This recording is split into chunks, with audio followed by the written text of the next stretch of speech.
Mukunda jewellers మొట్టమొదటి factory outlet ఇప్పుడు కూకట్పల్లి, కొత్తపేట, సోమాజిగూడ మరియు ఖమ్మంలో. ఇదే కాకుండా చివరగా నేను కొత్తగూడ శ్రీనివాస్ రెడ్డి గారికి గతంలో చెప్పిన విజిలెంట్ అండ్ ఎన్ఫోర్స్మెంట్ డైరెక్టర్ ఈ రోజు వారి బాధ్యత ఉన్నారు.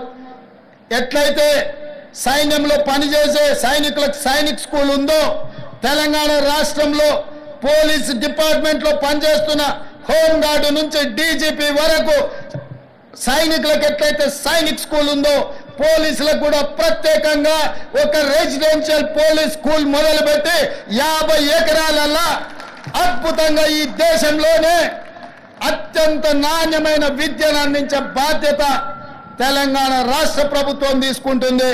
ఒకటి హైదరాబాద్ లో ఈ పక్కల్లే గ్రేహౌండ్స్ ఉన్నది. నిన్న మన భూ కబ్జాదారులు 150 ఎకరాలు ఆక్రమించుకోవాలని ఆలోచన చేసిండ్రు. అందులో 50 ఎకరాల స్థలాన్ని ఇక్కడ రెండవ స్కూల్ వరంగల్లో 50 ఎకరాలు కేటాయించి మీ అందరికీ 6th క్లాస్ నుంచి పీజీ వరకు డాక్టర్లు, ఇంజనీర్లు కూడా చదువుకోవడానికి పోలీసుల పిల్లల కోసం 100% ఉచిత విద్యను అందించడానికి మా ప్రభుత్వం కట్టుబడి ఉన్నది. పోలీసు కుటుంబం నుంచి వచ్చిన నేను పోలీసుల బాధలు తెలుసు. వాళ్ళ పిల్లల విద్య విషయంలో నాకు సంపూర్ణమైన అవగాహన ఉన్నది. అందుకే ఈనాడు వేదిక మీద నుంచి డీజీపీ గారికి నేను ఆదేశాలు ఇస్తున్నా. ఈ కార్యక్రమం తర్వాత శ్రీనివాస్ రెడ్డి గారిని పిలిచి మాట్లాడి పోలీస్ స్కూల్ ఏర్పాటు చేయడానికి అవసరమైన ఫైల్ ప్రిపేర్ చేయండి. 50 ఎకరాల స్థలాన్ని కేటాయించడానికి అవసరమైన చర్యలన్నీ తీసుకోండి. రాబోయే 2 ఏళ్లలో ఇక్కడ పోలీస్ స్కూల్ ఉండాలి. హోంగార్డు నుంచి డీజీపీ వరకు ఏ హోదా అయినా మీ పిల్లలు చదువుకోవాలంటే అందరూ ఒకే దగ్గర చదువుకోవాలి, ఒకే దగ్గర ఉండాలి, ఒకే దగ్గర తినాలి, ఒకే దగ్గర పడుకోవాలి.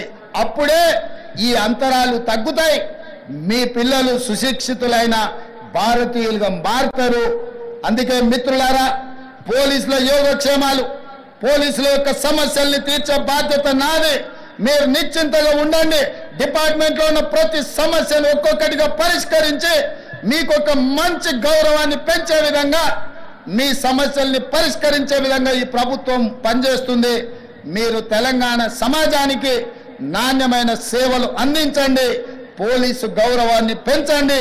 పోలీస్ అంటే సమాజంలో చేతులెత్తి నమస్కరించే విధంగా మన వ్యవహార శైలి ఉండాలి, మన నిర్ణయాలు ఉండాలి.